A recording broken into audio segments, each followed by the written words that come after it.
What's up everyone, Scott from Chernobyl Studios, and today I'm going to show you how to fix your flubby guitar. This is a huge problem for low-tuned guitars, especially in metal with high BPMs, a lot of kick drums, and a lot of bass guitar action. So let me explain what it is, what the problem is, and why it's happening, and how to fix it. So in low-tuned guitars, typically, you are moving the frequency of the notes being played lower in the spectrum. So if I open up Pro Q3 here, actually what I'll do is I'll create like a little range like this.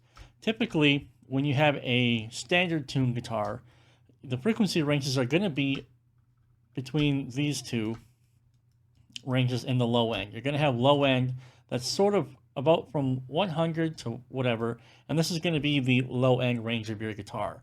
As you go lower and lower on your guitar tuning, you actually are extending the low range of the guitar. This causes a number of issues with mixing, metal in particular, but practically this means that the notes are going lower in the frequency spectrum, which are creating new problems for note separation and audio separation in the mix. So in order to fix that, we need to do what is essentially called the Andy Sneap trick. Now, what we're going to do is we're going to use a multiband compressor, and in this instance, I'm just going to use the stock Cubase one. It really doesn't matter which multiband you're using. And we are going to focus on the low to low mid range to help dynamically reduce this range only during specific parts of the guitar parts that are being played. So typically what happens is you play a palm mute, you're on a low tuned guitar, and then the low end energy just significantly bumps up. So what this will look like, again, in practice with this particular guitar riff, which is in drop A, watch this region here, particularly this region of the frequency spectrum. Watch the low end energy and what happens when I palm mute this riff.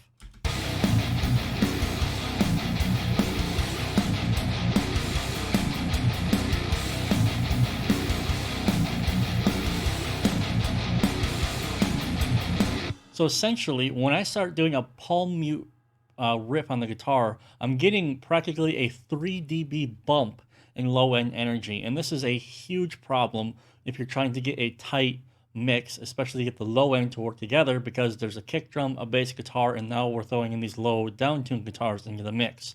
So what I'm going to show you is how to use the Andy Sneap trick. It's very important to understand what you're listening for when you use this trick, okay? And just to let you know, I'm doing no processing on the bass or the drums, and there's no master chain. All I have here is to go into OBS. Nothing is happening, but you're still going to hear a massive difference when I turn this multiband on. So let's go ahead. I'm going to leave this EQ on, and interestingly, you're going to see a little dip in volume, but you're going to hear a huge difference. So I'm going to engage this, and then I'll discuss how to use it.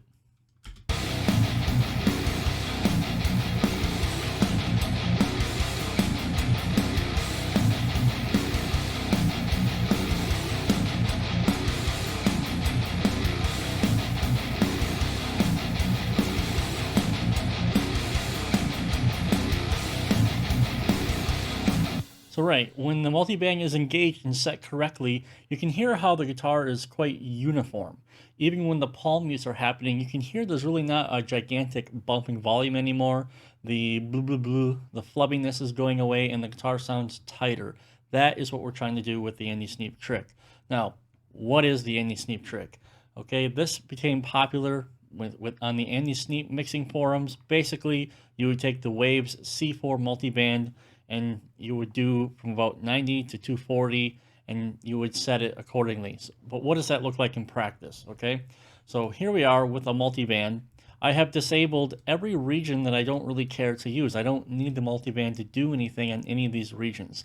I'm only concerned about the low to low mid area.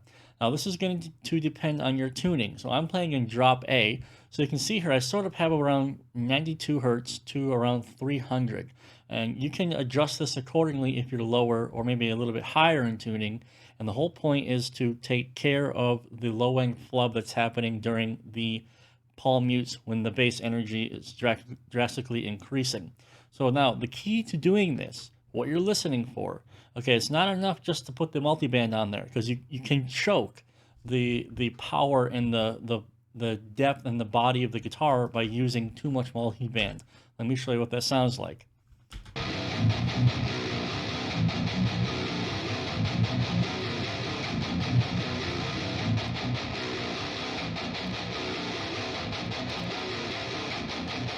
So we've kind of just sucked all the body out of the guitar now. Like, yeah, there's a multiband on there. We're compressing the low mids and we're taking it out, but we're actually just sucking everything out of the guitar now.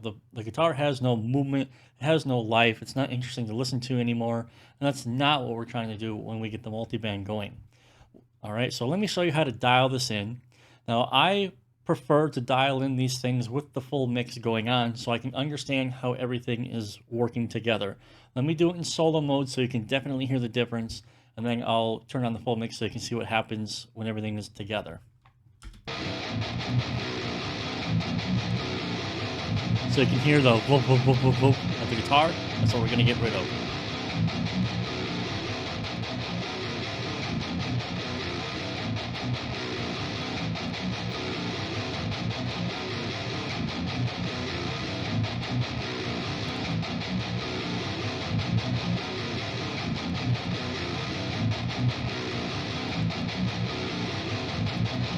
There.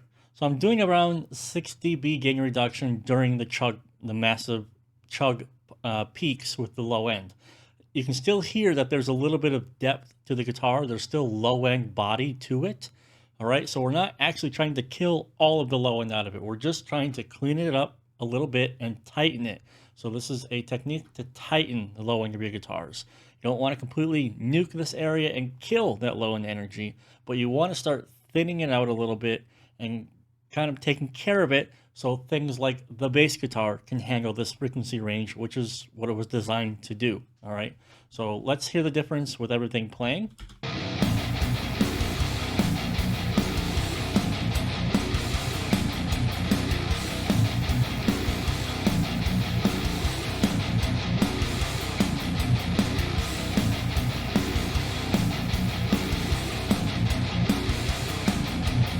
So it was very obvious when the multiband was enabled, the guitar was quite uniform, right? We could still hear the low end coming in and we have that low end depth that we look for in the guitar, but it wasn't overtaking the low end. Like when I took it off, you could clearly hear how the low end was getting out of control and masking the bass guitar, okay? So this is precisely why you need to use the Andy Sneap trick to help take care of these frequencies in the lower part of your guitar, especially when you're down tuning.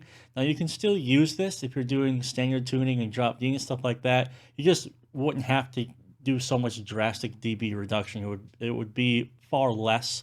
And depending on how you set up your amp and how you use like an overdrive pedal and things like that, you may not even need to do it.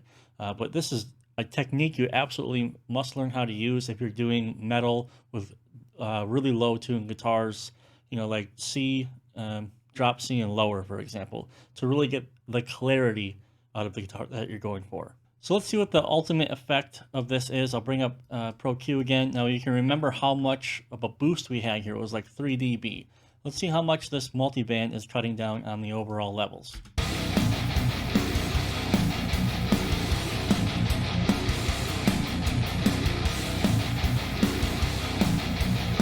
So on average, we basically cut the low end energy by half. Now this is just one part of the example here. I just really wanted to break down how the C4 trick actually works so that you can use it in the other elements of your processing. All right, so that's going to do it for this one, guys. If you enjoyed it, please leave a comment below. And what other guitar processing tips and tricks would you like to see? Let me know in the comments below and I will get on it. Thanks for watching. I'll see you guys in the next video. Have a good one.